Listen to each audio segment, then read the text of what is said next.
ಅದು ರಾಜ್ಯವನ್ನಾಳಿದ ಧೀಮಂತ ರಾಜಕಾರಣಿ ದಿವಂಗತ ಮಾಜಿ ಮುಖ್ಯಮಂತ್ರಿಗಳ ತವರೂರು. ಆ ಗ್ರಾಮದಲ್ಲಿರುವ ಸರ್ಕಾರಿ ಶಾಲೆಯ ದುಸ್ಥಿತಿ ಮಾತ್ರ ಹೇಳತೀರದು. ಮಳೆ ಬಂತೆಂದರೆ ಸಾಕು, ಒಡೆದ ಹಂಚಿನಿಂದ ಬಿರುಕು ಬಿಟ್ಟ ಗೋಡೆಯಿಂದ ನೀರು ತೊಟ್ಟಿಕ್ಕಲು ಆರಂಭವಾಗಲಿದ್ದು ವಿದ್ಯಾರ್ಥಿಗಳು ಸಾಕಷ್ಟು ತೊಂದರೆ ಅನುಭವಿಸುತ್ತಿದ್ದಾರೆ. ಹಾಗಿದ್ರೆ ಯಾವುದು ಅದು ದಿವಂಗತ ಮಾಜಿ ಸಿಎಂ ತವರೂರು? ಯಾವುದು ಆ ಶಾಲೆ ಅಂತೀರಾ? ಈ ಸ್ಟೋರಿ ನೋಡಿ. ಸೋರುತ್ತಿದೆ ಸರ್ಕಾರಿ ಶಾಲೆಯ ಮಾಳಿಗೆ.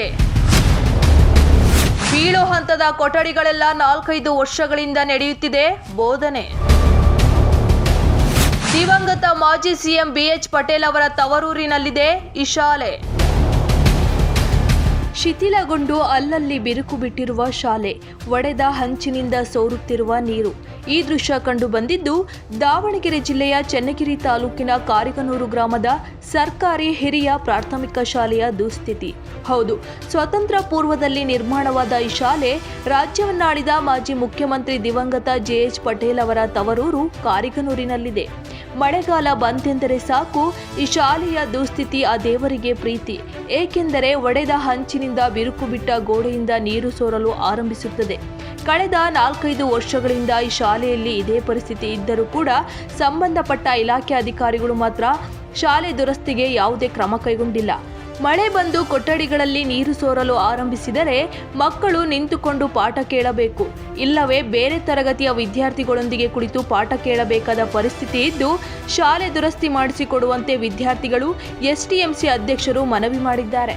ಸರ್, ಈಗ 1 ರಿಂದ 7th ವರೆಗೂ 154 ಮಕ್ಕಳಿದ್ದಾರೆ. ಇದು ಸ್ವತಂತ್ರ ಪೂರ್ವದಿಂದಲೂ ಶಾಲೆ ಕಟ್ಟಡ ಹೀಗೆ ಇರೋದು. ಜೊತೆಗೆ ಇತ್ತೀಚಿನ ದಿನಗಳಲ್ಲಿ ಈಗ 3 ರಿಂದ 4 ವರ್ಷ ಆಯಿತು, ಶಿಥಿಲಗೊಂಡಿದೆ. ಇತ್ತ ಯಾವುದೇ ಅಧಿಕಾರಿಗಳು ಕೂಡ ಗಮನ ಹರಿಸಿಲ್ಲ. ಇತ್ತ ಯೋಜನೆಗಳು ಬಂದವು ಕೂಡ ಯಾವುದನ್ನು ಕೂಡ ಅನುಷ್ಠಾನ ಮಾಡ್ತಾ ಇಲ್ಲ. ಹಾಗಾಗಿ ಎಲ್ಲ ಮಕ್ಕಳಿಗೂ ತೊಂದರೆ ಆಗ್ತಾಯಿದೆ. ನಾನು ಇತ್ತೀಚಿನ ದಿನಗಳಲ್ಲಿ 6 ತಿಂಗಳಿಂದ ನಾನು STMC ಅಧ್ಯಕ್ಷ ಆಗಿದ್ದೀನಿ. ಅದು ಬಂದಾದಮೇಲೆ ಎಲ್ಲರ ಗಮನಕ್ಕೆ ತಂದಿದ್ದೀನಿ. ತಂದಾದರೂ ಕೂಡ ಈ ಪರಿಸ್ಥಿತಿ ಯಾವುದೇ ಕಾರಣಕ್ಕೂ ಹತೋಟಿ ಬಂದಿಲ್ಲ. ಮಳೆ ಬಂದರೂ ಕೂಡ ಯಾವುದೇ ಮಕ್ಕಳು ಕೂಡ ಶಾಲೆಯಲ್ಲಿ ಕುಂತು ಪಾಠ ಕೇಳೋ ಸ್ಥಿತಿಯಲ್ಲಂತೂ ಇಲ್ಲ. ಹಾಗಾಗಿ ಭಾಳ ಅಧಿಕಾರಿಗಳ ಗಮನ ಹರಿಸಿ ಈ ಶಾಲೆ ರಾಜ್ಯದ ಮುಖ್ಯಮಂತ್ರಿ ತವರೂರಿದು, ರಾಜ್ಯದ ಮುಖ್ಯಮಂತ್ರಿ ತವರೂರು. ಆದಷ್ಟು ಅಧಿಕಾರಿಗಳು ಇತ್ತ ಗಮನ ಹರಿಸಿ ಈ ಶಾಲೆಯ ಯೋಜನೆಗಳನ್ನು ಬೇಗನೆ ಅನುಷ್ಠಾನ ಮಾಡ್ಬೇಕಂತೇಳಿ ಕೇಳ್ಕೊತೀವಿ. ಶಾಲೆ ತುಂಬ ಹಳೇದಾಗಿದೆ. 2-3 ವರ್ಷದಿಂದ ಯಾರಿಗೆ ಅಧಿಕಾರಿಗೆ ಹೇಳಿದ್ರು ಏನು ಕೇರ್ ತಗೊಂತಿಲ್ಲ. ಹೊಸ ಕಟ್ಟಡಗಳು ಬೇಕು. ಆಮೇಲೆ ಗಾಳಿ ಜಾಸ್ತಿ ಬಂದಾಗ ಎಲ್ಲ ಸೋರ್ತತಿ. ಬ್ಯಾಗ್ ಮೇಲೆ ತಲೆ ಮೇಲೆ ಬ್ಯಾಗ್ ಹಿಡ್ಕೊಂಡು ಓದೋ ಪರಿಸ್ಥಿತಿ ಬಂದಿದೆ. 2 ಕ್ಲಾಸ್ ಮಕ್ಕಳನ್ನ ಕಂಬೈನ್ ಮಾಡ್ಕೊಂಡು ಮಿಸ್ಗಳೆಲ್ಲ ಕುಂದ್ರಿಸ್ಕೊಂತಾರೆ. ಮಿಸ್ಗಳಿಗೂ ಪಾಠ ಮಾಡೋಕ್ಕೆ ಅನುಕೂಲ ಆಗಲ್ಲ. ಪ್ಲೀಸ್ ನಮ್ಮ ಶಾಲೆ ಇನ್ನೂ ಇಂಪ್ರೂವ್ಮೆಂಟ್ ಮಾಡಿರಿ ಪ್ಲೀಸ್. ಮಳೆ ಬಂದಿರುವಾಗ ಬ್ಯಾಗ್ ಎಲ್ಲ ಇದು ಹಿಡ್ಕೊಂಡು 2 ಕ್ಲಾಸ್ನ ಆ ಕಡೆ ಕಂಬೈನ್ ಮಾಡ್ಕೊಂಡು ನಾವು ಯಾವ್ದಾರ ಒಂದು ಕ್ಲಾಸ್ ರೂಮಾಗ ಸೋರ್ಲಿಲ್ಲದ ಕ್ಲಾಸ್ ರೂಮಾಗ ಕುತ್ಕೊಳ್ತೀವಿ. ಈ ಶಾಲೆಯಲ್ಲಿ LKGಯಿಂದ ಪ್ರಾರಂಭಗೊಂಡು 7ನೇ ತರಗತಿವರೆಗೆ 180 ಜನ ವಿದ್ಯಾರ್ಥಿಗಳು ವಿದ್ಯಾಭ್ಯಾಸ ಮಾಡುತ್ತಿದ್ದಾರೆ.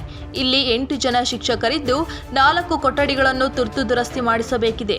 ಮಳೆಗಾಲ ಬಂತೆಂದರೆ ಚಾವಣಿ ಬಿರುಕು ಬಿಟ್ಟು ಗೋಡೆಯಿಂದ ನೀರು ಮಕ್ಕಳ ಮೇಲೆ ಹಾಗೂ ಕೊಠಡಿಯ ಒಳಗೆಲ್ಲ ಸೋರಿ ನೆಲವೆಲ್ಲ ತೇವಗೊಳ್ಳುತ್ತಿದ್ದು ಮಕ್ಕಳು ಪಾಠ ಕೇಳಲಾಗದ ಪರಿಸ್ಥಿತಿ ನಿರ್ಮಾಣವಾಗಿದೆ.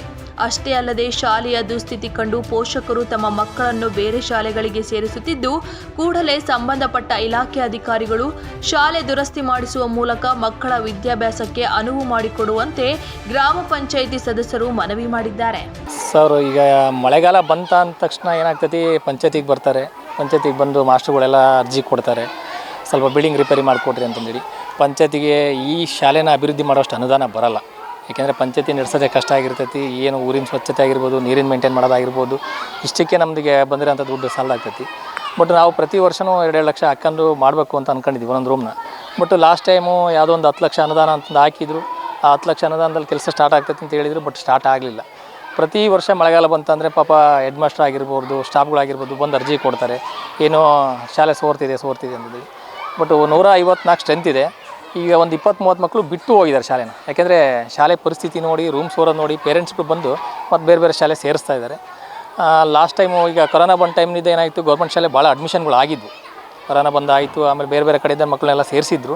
ಬಟ್ ಈ ಪರಿಸ್ಥಿತಿ ನೋಡಿ ಮತ್ತೆ ಮಕ್ಕಳನ್ನ ವಾಪಸ್ ಕರ್ಕೊಂಡು ಹೋಗ್ತಿದ್ದಾರೆ. ಒಟ್ಟಿನಲ್ಲಿ ಪ್ರತಿನಿತ್ಯ ಮಕ್ಕಳು ಜೀವ ಭಯದಲ್ಲೇ ಪಾಠ ಕೇಳಬೇಕಾಗಿದ್ದು, ಇನ್ನಾದರೂ ಸಂಬಂಧಪಟ್ಟ ಅಧಿಕಾರಿಗಳು ಎಚ್ಚೆತ್ತುಕೊಂಡು ಶಾಲೆ ದುರಸ್ತಿಗೆ ಮುಂದಾಗುತ್ತಾರಾ ಎಂಬುದನ್ನು ಕಾದು ನೋಡಬೇಕಿದೆ. ಕ್ಯಾಮ್ರಾ ಪರ್ಸನ್ ರಾಕೇಶ್ ಜೊತೆ ಅಣ್ಣೇಶ್, ಒನ್ ಕನ್ನಡ ನ್ಯೂಸ್, ದಾವಣಗೆರೆ.